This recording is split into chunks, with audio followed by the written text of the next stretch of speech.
Welcome to the Ultra High Net Worth Clients Podcast. I'm your host, Chris Broadhead. We started this podcast as a way to create a central resource of the best business growth tips shared by the most outstanding business owners in the industry, of which our guest today is definitely one. These outstanding business owners agree to be on the show and provide a ton of value for free, all in the hopes that our audience might learn from their words. This episode is part of our Business Owner series and will offer insights into the needs, wants, and desires of this highly sought-after client demographic. Today's incredible business owner guest is Liudmila Kiseleva. Liudmila, can you introduce yourself and tell us a little bit about you? Thank you, Chris. It's a great pleasure for me to be here. Appreciate the invitation for the show. I am the CEO and founder of Rampiq, the digital marketing agency. We serve B2B clients from IT and software as a service space. And I've been doing this agency business for almost 13 years, but I've been around the digital marketing space for, oh my God, almost 17. So that's been a while. But yeah, that's what I do. And currently we are the team of 15 people across 6 different countries, pretty global agency. We started in a different way, so probably I'll have an opportunity to share. But for now, I'm a very proud owner of the digital marketing agency that spreads across the globe and serves countries. It serves businesses all over the globe too, actually. Mm-hmm. Wow, awesome! So much to dig into. So, how did you get into the digital marketing space? You said 17 years ago. That's impressive. Yeah, it's a while. Yeah, it was a student job. So as I had a very low level part-time job in one of the offices down there, and due to the random fight between my boss and the boss of my boss, I lost my job. It was a student job, and I approached my ex-boss at that time and told him, like, listen, guys, I have nothing to do with what you guys are fighting about, but can you probably introduce me to someone? Do you know anybody looking for the for the people like me? Can you do some intros, please? Because that's like a random thing, and I don't want to be jobless. I really need it. And he introduced me to a few fellow guys in his network of the IT companies. And back in the day, the industry was just emerging. So I was lucky to get into the IT service companies business quite early as an intern first. But I grew up really quickly, ramped up my ranks there. And this is how I got my proficiency in digital marketing. So this is how the whole thing started. Mm-hmm. Awesome. And what was your main focus there? What kind of digital marketing? That was SEO, search engine optimization first. I was doing the very low level intern jobs there, just searching for backlinks and doing that stuff. But then as the company grew, I was again very lucky to join the company at the very early stage. And over the 2 years, less than that, we grew from 77 people to 370 people. And then exponentially more and more. So that's how I was there early. So as the company was growing, I also got some promotions on the way, and I started managing people, and I ended up managing the whole digital marketing department, a team of 6 back then. Mm-hmm. Oh wow, that's great. So when did you make the jump to running your own company? It was a huge leap of faith because the United States, where I am now, is the 6th country I lived in. So I've been pretty, moving around, and I think the journey is hopefully not over yet. So I lived in London for a while and I studied in London. So after I got my second master's degree, I looked up the jobs out there, and I felt that I was slightly overqualified for so many of them. And a few people started approaching me for consultancy and for the projects where I could potentially help because they knew me as a professional. So I built the initial network, and it's pretty much like a standard story with probably a twist. After I finished my degree in London, I had to relocate back to Belarus, which is the country in Eastern Europe. And this is where the companies that I worked for previously, they started to approach me as well. So I got some network in London, I got some previous network in Belarus, and this is how the agency business naturally started. People just wanted my expertise. Mhm. Okay.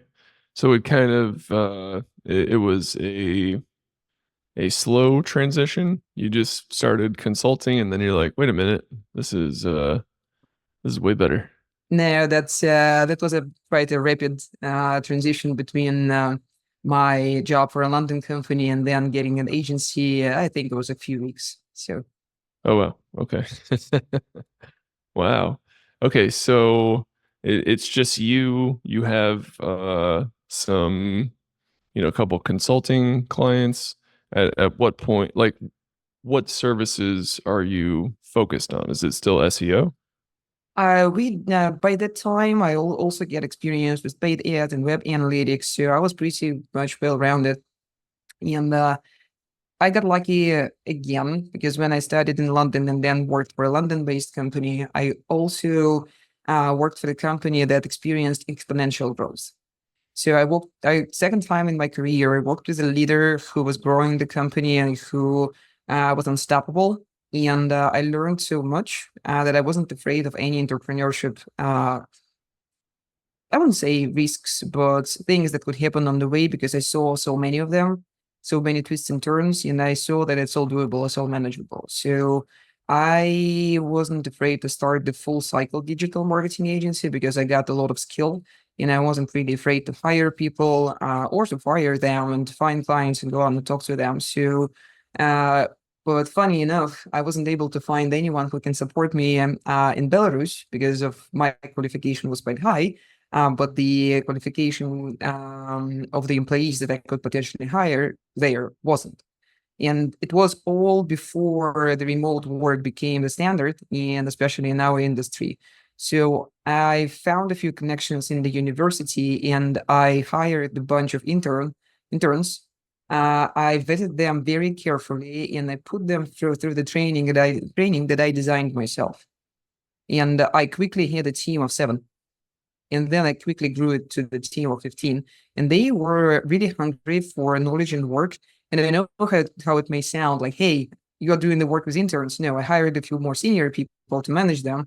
And we did the training program that very quickly, ramped up their skill to the standard where were way above many other options out there. Hmm. Okay. What year is this? 2011. 2011. Okay. Wow. Yeah, that was the infancy of this industry, I would say. Yeah. And you were still predominantly focused on SEO at that time? SEO and paid ads, but SEO and paid also ads. we do web marketing, and we have been focused on the web part of the digital marketing industry heavily since then. Never had a good success in mobile. That's a completely different industry, and I have always been focused on B2B. Always B2B. Why B2B? I just love that space, and I prefer like working with other businesses. That's on my personal and professional and the level of comfort. And what I like about the B2B space is when you are at a certain level in your professional ranks, you usually work with super smart people. Okay. Awesome. So you built this high performing team and taught them how to do amazing things. How were you finding clients? Networking mostly, and as I worked in a couple of really fast growing businesses, people who graduated just like me from those businesses also started, a lot of them started their own businesses. So I definitely got probably 80% of my clients through referrals first. that's a very typical way to get started. And then I had some reputation in the IT community, and the industry was right. The IT industry has been growing in Belarus and around, and especially in the United States. And I was lucky to know it's a lot of luck. Maybe entrepreneurship, it's a lot of luck whom you meet on the way. Less luck in what you do with it. That's more of the skill side. But when you have the right people around you, when you attract the right people, I think that was the most sustainable way to grow back there. Okay. And is that just an organic thing that's happening? You're knocking it out of the park, your clients are talking to their friends, and then you get referrals, or are you directly asking for these referrals? Both. And we had a referral program in place, but what's more important, we had a big industry of IT companies that needed the expertise of going to international markets, and especially in the US. And we helped the IT companies grow and get the clients from United States, from Europe. That's the one of the ways to introduce ourselves to the clients of our clients, because they were saying, "Hey, you found us. Who do you use for marketing? Hey, we use Liudmila's agency. Hey, what guys can you do for us? Because I mean, like, obviously we hired them because we discovered them through with your help. So what can you do for us?" So that's another thing why I like B2B space. It's not just your close circle of referrals. If you are doing the right job for the right people, you automatically increase your chances to be known for the go-to person for certain things. Awesome. And so are most of your clients in you said Belarus? Mhm. Are most clients in Belarus, Europe, US, all over the world? Where? That's the funniest thing about it, because we started with the IT companies that were rooted in Belarus, but they became global. And that's how I'm very similar to them. Although, like, we're not like the IT company per se, but we are very close in our business model to how IT companies operate. And we grew out of like we never belonged to Belarusian internal market. Never. We worked with local clients, but they were probably 5 to 10% of our portfolio, and we found ourselves helping more companies that wanted to go global and who did. And that's how we grew together with our clients, and that's how that's what brought me to a few different countries to live in, to explore. And this is how I ended up in the United States. That's how I found this way of becoming a global company so entertaining that it took me far away from where I started. That's great. As someone who immigrated from the U.S. to Spain, and I'm now just on a temporary 2-year digital nomad visa, what was your experience like? Coming to the U.S. Coming to America, that's a very interesting experience, and that's something where I found myself challenged, because before I came here, I had my blue ocean, not even like the blue lake. I had my blue ocean. Here, I'm swimming in a very big Red Sea, and you cannot grow on referrals here. You cannot do the same things that you did in other economies, in other environments, which challenges me. But at the same time, it makes my third reincarnation of my agency, like this journey, is probably the most interesting one. I like it. It is challenging. It is demanding, but I like it. Awesome. And do you think you'll be in the U.S. for the foreseeable future, or what's next on the We'll see. agenda? We'll see, but hopefully I'll have an opportunity to live in some other places too. I don't know, but the US, I like it here in terms of the entrepreneurship environment and things that I can do. I think this is the best, the most comfortable country for doing business. That's what I found after working with so many economists, in so many economies, and living there. Um, yeah, every economy has its own things, but the US things work good for me. That's great. I mean, it sounds like your incredible work ethic and just intelligence plus all of the kind of opportunities that come up in the US. It's a match made in heaven there.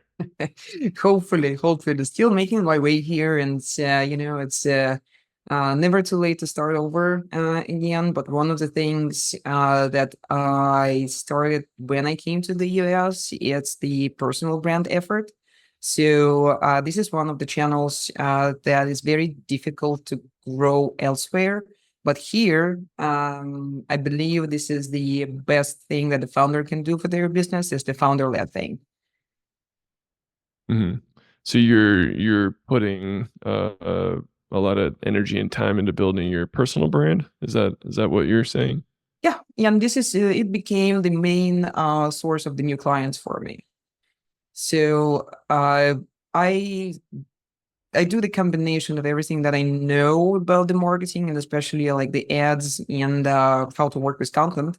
And I put an extra layer of my personal branding on top of that.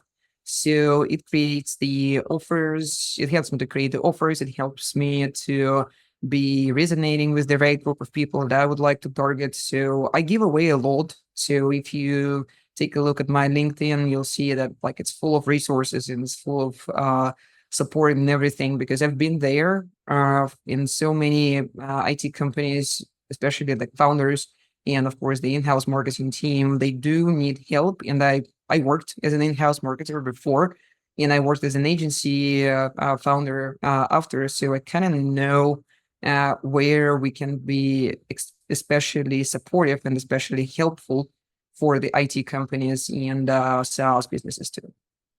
Hmm. Okay. And are you focused on YouTube or any specific social media channels? And what type of content are you making that's actually getting customers to reach out to you?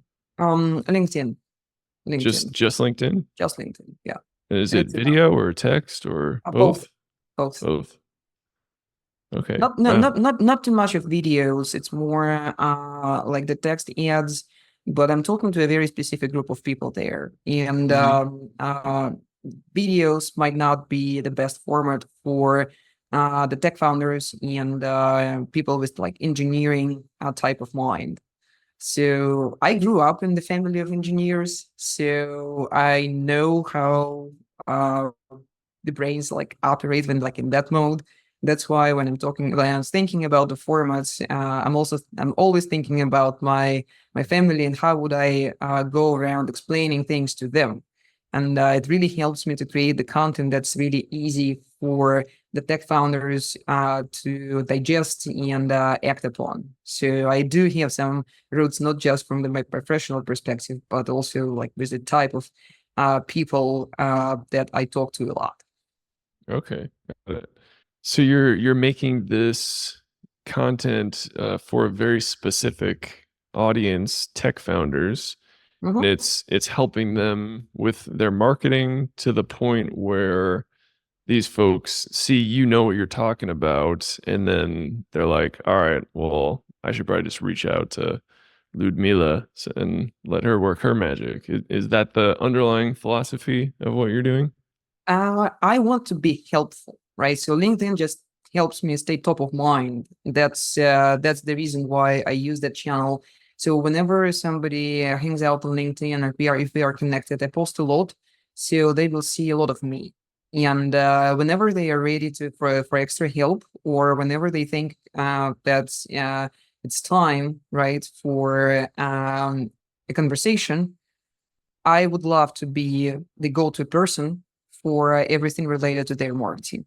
Not necessarily we will work together. I'm very open to helping out simply because I know a lot, but usually that's where those conversations start. And especially when they have an in-house team that needs help, the typical way for us to work together will be to start a conversation with a founder and then continue that conversation to the in-house marketer. Okay, awesome. And so, I mean, this is great. I tell a lot of our clients to, spend an inordinate amount of time on their personal brand and creating super high value content for their ideal customers. Do you have a set amount of time each week that you devote to these personal branding efforts? Uh, yes, but it's not a week; it's daily. Okay. I do hang out on LinkedIn during certain time of the day, and I found it useful to give comments to people posts that have the same audience as I do. So it's not just about like hanging out there and producing the content every day. It's also about engagement and adding value, not to just my audience, but to the audiences of the creators that are not competing with me for services, but we serve the same audience. They can do content marketing, or they can do like the help with the personal branding for founders. And I'm doing SEO and paid ads, right? So we can help in so many ways, but we're not competing. That's why that LinkedIn um, community that we have is definitely a very ethical and nice place to be. Mhm. It's like the probably secondary implication around it, but it's not just about like myself being out there, but it's also about engaging with others, and I learn a lot. Let's say there is a guy who is the true expert in LinkedIn ads, where my expertise is probably below what he is currently doing, and I can always ask a question. And he is asking the questions about the SEO, where my expertise is a little bit higher. So it's more like the fellowship of LinkedIn creators. We do serve the same group of people, but we do not compete. And even if we do have the direct competition, it's always nice to see what others are doing, and I'm not afraid to be competing for a client. So that's the market. That's the way it should be. Very US. Mhm. Mhm. Awesome, awesome. So, we have a lot of listeners who are financial advisors, and so I own a marketing company. We serve financial advisors. We do a combination to help them find clients or to help them recruit other financial advisors. We do video Facebook ads to a landing page to book discovery calls, retargeting ads, email, SMS, funnels. I know you don't know the industry well, it's not your industry, but do you have any thoughts or additional strategies that financial advisors could use to find new clients or to recruit advisors into their practices? My recommendation will be to see if there is an audience on LinkedIn for the financial advisors. If we're talking about again the very specific group of people, it's really easy to see if those people are actually active on LinkedIn. And if you find the groups, if you find the communities, or at least a few thought leaders, and where you'll see quite a bit of comments under their content, it means that you do have the audience to serve. And it means also that you can use LinkedIn to bypass all those stages necessary to go to a website. You can sell on LinkedIn. Mhm. You can target on LinkedIn. You can engage on LinkedIn. You can interact and even close on LinkedIn. Mm. So that's like the whole infrastructure that you mentioned. That's of course a very good way to establish the touch points, bring people to the website, introduce the services, right? Like all those like the hard touches that you need sometimes to close. But what I would definitely experiment with is using the LinkedIn like as a standalone channel that does not require the heavy marketing infrastructure. Mhm. Okay. And the folks on LinkedIn tend to be very friendly. When you reach out through DM, if you're not salesy, if you're saying that's me, I do not have the VA, you interacted with my content, how can I help you further? That's usually a very good, at least, conversation starter. And even if you don't take it further, you'll get a free customer development interview. Awesome. So for someone, a financial advisor or any business owner listening to this podcast right now, what would be like a good starting point to get the ball rolling in terms of time and specific tasks to focus on for this LinkedIn initiative? My experience is that first, when you figure out who your audience is, you need to connect with them. You need to find the active audience on LinkedIn, because if you're gonna be trying to build your followers, or you'll be trying to DM people who are not on LinkedIn, who occasionally just check it, that's gonna be a very long way for you to start the conversations. But if you find communities or fellow creators that already did it, that already have the active following, and try to engage with them and add value, you will quickly build up your audience of the initial followers through engagement. So that's one of the first things. And there is a lot of misconceptions about LinkedIn, but the main thing, that probably the deal breaker for to get it started successfully organically, I'm not talking about the ads right now, organically, is to hang out with people who already have some authority for the audience that you're targeting. Not necessarily competitors, just in my example, I have a B2B LinkedIn ads founder, right? I have an SEO guy who works with like a broader range of clients, not necessarily B2B. We are not competitors per se, but we are serving the same audience. And that's why everything that we talk about in our conversations on LinkedIn comments under my posts or their posts, it adds value. And this is how you build up your first circle of followers. And then you can actually start asking. So let's say, it's like a deposit and withdrawal concept. So you deposit, you add some content, and for each 3 deposits, you can ask for 1 withdrawal. And LinkedIn is a funny channel. If you have a really good offer, or you have the expertise, which is clearly seen, whenever you ask, you increase your chances to get to people be attracted to you and actually talk to you. So again, this is the second biggest misconception about LinkedIn. Is it's really hard to get into conversations. Now it's not. You need to ask for them, and they will come. Yeah. Awesome. Okay, cool. We are heading towards the end of the show. This has been awesome. Just a couple more questions, and then I will set you free. So as I said, we have a lot of financial advisors in the audience. They, as an industry, are very interested in working with business owners. To the extent that you're comfortable sharing, do you currently work with a financial advisor? Okay. If do you ever see yourself working with one down the road? Probably. Probably. Any thoughts on what you would look for from a financial advisor? Not really, and probably I'm not the best representative of the target audience because I'm relatively new to the US financial system. But if there is someone experienced who works with the more like the global people with more global background, I would be open for a conversation for sure. Probably at a later stage, though. Gotta do my LinkedIn posts. Absolutely. Great. Thank you for sharing that. Awesome. And our final question is an open-ended question. You can take it in any direction that you like. And it is, what are you working towards? That's a really good one. And right now, I do want more financial stability for me and for my family. That's agency business is a roller coaster. Sometimes it's really like in a green zone. Sometimes it's in yellow. Sometimes it quickly falls to red, and you have it all over.